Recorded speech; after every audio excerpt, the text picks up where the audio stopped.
You see that thing that you call leaving your options open, aka not putting all of your eggs in one basket?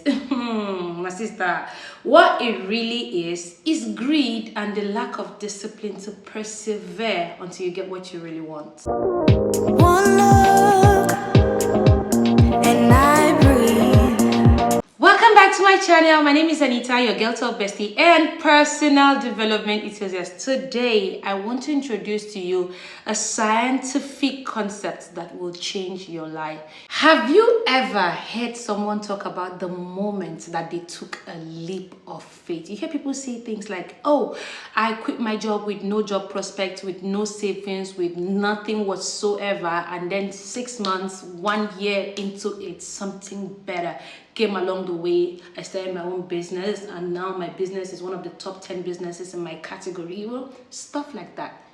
That leap of faith is what we're going to be talking about today. Usually, when we hear stories like that, one term often tends to stand out the most: leap of faith. This is because doing something like that, investing your all in all, your time, your money, your resources, everything into something untested with no backups whatsoever, requires a significant amount of faith, which is why it's called a leap of faith. But what if I told you that there was a scientific theory to this backing it up? It's called the theory of vacuum, and that's the theory I want to introduce to you today. The theory of vacuum states that if you really want something, if you're expecting something, you have to physically make room, make space for that thing to come and occupy. I'll give you an example.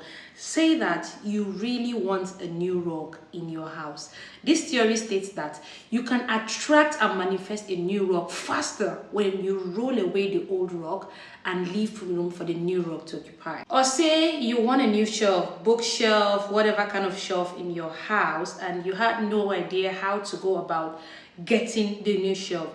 This theory supports that you can attract a new shelf faster when you move away the old shelf that you already have, leaving the space that the new shelf is going to occupy blank and empty. By you seeing it every day, you are reminded of your manifestation, and thus it makes it come to you faster. It's really not complicated at all. Vacuum.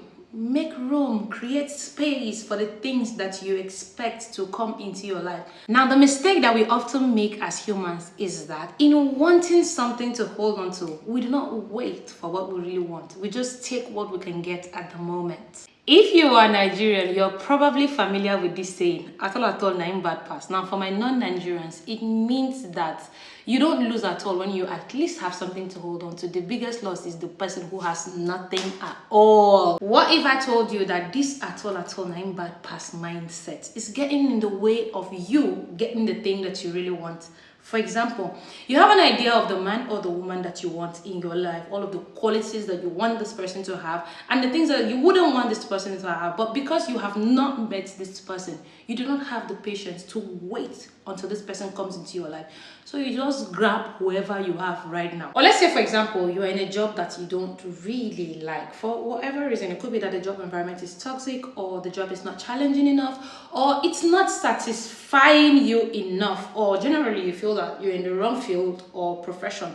But because what you do want has not materialized yet, so you have to make do with what you have at the moment, because after all, you have to be doing something, right?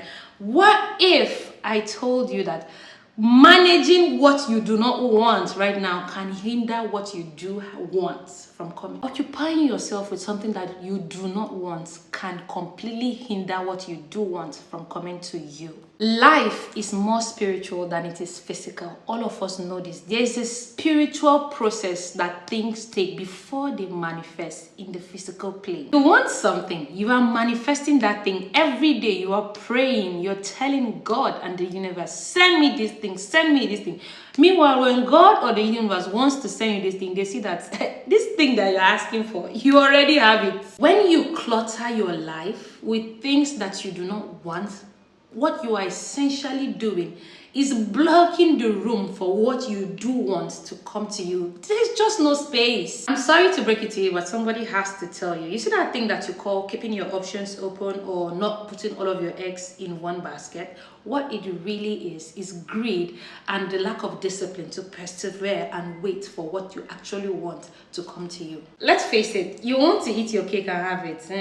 Oliver Twist. Unfortunately, life does not work that way all of the time. You expect that somewhere along the line, Mr. Right or Miss Right is gonna come to you. But in the meantime, what are you doing with Mr. or Miss Wrong? What if spiritually the reason why you haven't met your Mr. or Miss Right is because you are busy wasting your time with Mr. or Miss Wrong? They are simply blocking the space for Mr. Right to come. You see the way it works? There's just no vacuum. You need to create a physical and spiritual vacuum for things to come to your life. And I know that all of this sounds like spiritual gibberish, but I assure you it has scientific backing too. I learned this in the teachings of Dr. Wallace Wattles. I introduced one of his books in one of my videos, The Science of Getting Rich. Actually, I think that he did touch on it in The Science of Getting Rich a little bit too. If you doubt the validity of this message, I assure you can totally go and do your own research and you will find out that not one lie has been told. The bottom of it all is that do not clutter your life with things that you don't want and expect the things that you want to come to you. You can't eat your cake and have it now. You've been learning this ever since you were a child in primary school. You can simply not eat your cake and have it. You can either eat it or have it. So what's it gonna be?